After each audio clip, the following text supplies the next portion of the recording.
말씀의 식탁 하루 한 장 창세기 묵상 창세기 제8장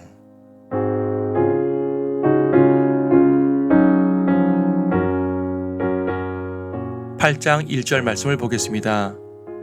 하나님께서는 노아와 그와 함께 방주 아래 있는 모든 생물들과 모든 가축들을 기억하사 하나님께서 땅 위에 바람을 지나가게 하시니 물이 줄어들더라. 기억하시는 하나님입니다.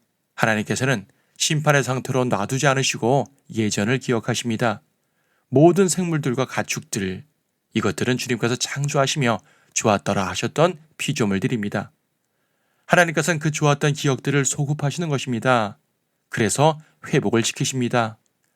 하나님의 심판은 꽤 무서웠지만 그분의 본질은 자비입니다.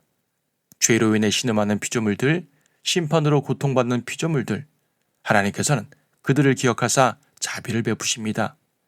이스라엘이 이집트에서 고통을 받을 때도 하나님께서는 언약을 기억하셨고 그들의 멸망의 날에도 하나님께서는 그들과의 관계를 기억하셨습니다.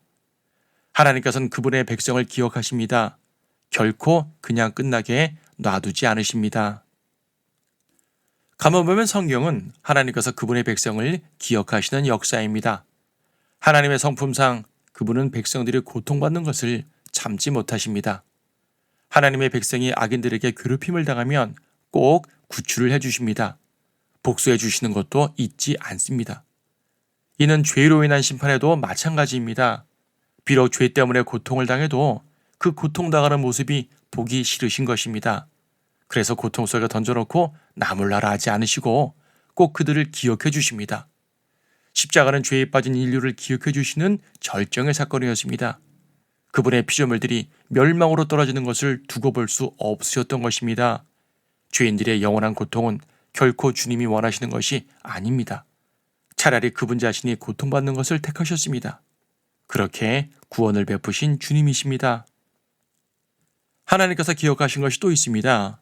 하나님께서는 노아의 재물을 흠양하시고 속으로 생각하시기를 내가 다시는 사람으로 인하여 땅을 저주하지 않으리니 이는 사람의 마음의 상상이 어려서부터 악함이라 라고 하셨습니다. 바로 인간은 악하다는 사실입니다. 인간이 악하다는 사실은요, 심판의 근거도 되지만 역설적이게도 자비의 근거가 됩니다. 하나님께서 인류를 멸망시키지 않으시는 이유는요, 그들이 원래부터 악하기 때문이라는 것입니다. 그러니까 악하다고 해서 심판만 계속한다면 한이 없다는 것이지요. 그래서 다윗도 이는 그가 우리의 체질을 아시며 우리가 진토임을 기억하심이라 라고 하나님의 자비를 노래했습니다. 물론 죄에는 반드시 그에 대한 대가가 따르지만 그럼에도 백성들을 향한 하나님의 자비와 사랑 자체는 변함이 없습니다. 징계를 하셔도 아들이기 때문에, 즉 사랑하기 때문에 하시는 겁니다. 우리는 단순한 피조물이 아니라 새로운 피조물, 즉 그분의 구원받은 자녀들입니다. 우리를 향한 하나님의 사랑은 말 그대로 무한합니다. 하나님은 우리가 죄 가운데 빠져 고통받는 것을 결코 원하지 않으십니다. 그래서 회복할 수 있는 다양한 방법을 제시해 주시는 것입니다. 그분께 돌아오게 하시려는 것이지요. 우리는 본성적으로 죄를 안고 사는 존재입니다. 그렇기 때문에 십자가의 영원한 보혈로 씻겨주셨습니다. 그리고 항상 그 보혈을 기억하라고 하십니다. 주님이 우리의 연약함을 기억하시는 만큼 우리도 보혈의 능력을 기억해야 합니다. 그래야 승리합니다. 그래야 하나님의 자비를 헛되지 않게 할 수 있는 것입니다.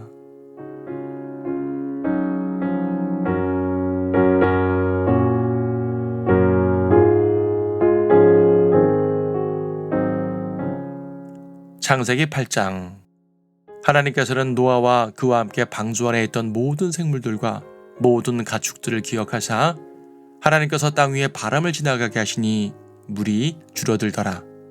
기품의 샘들과 하늘의 창들도 닫히고 하늘에서 내리던 비도 그치니 물이 계속해서 땅에서 물러가고 150일이 지난 후에는 물이 줄어들어서 7째 달 그 달 17일에 방주는 아라랏 산지 위에 멈췄더라.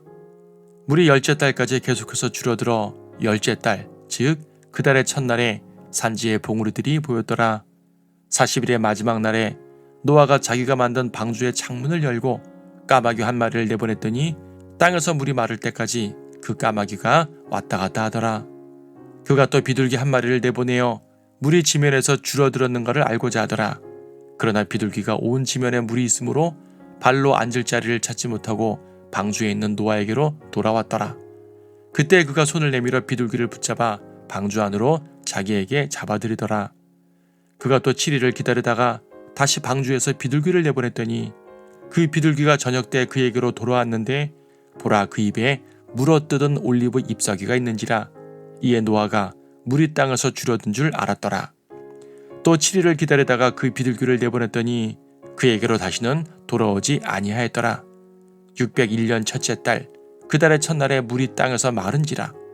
노아가 방주에 덮개를 치우고 보니 보라, 지면이 말랐더라.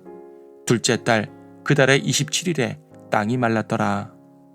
그러므로 하나님께서 노아에게 일러 말씀하시기를 너는 내 아내와 내 아들들과 내 아들들의 아내들과 함께 방주에서 나가서 너와 함께한 모든 육체의 생물들, 즉 새와 가축과 땅 위에 기어다니는 모든 기는 것들을 이끌어내라. 그들이 땅에서 풍성히 생육하고 다산하며 땅에서 번성하리라 하시더라. 노아가 자기 아들들과 자기 아내와 자기 아들들의 아내들과 함께 나가고 모든 짐승과 모든 기어다니는 것들과 모든 새와 땅에서 기는 것은 무엇이나 그 종류대로 방주에서 나갔더라. 노아가 주께 제단을 쌓고 모든 정결한 짐승과 모든 정결한 새 가운데서 취하여 제단에 번제를 드리더라.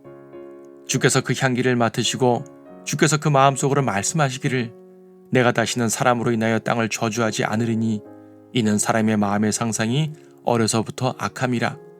내가 다시는 내가 행한 것과 같이 살아있는 모든 것을 죽이지 아니하리라.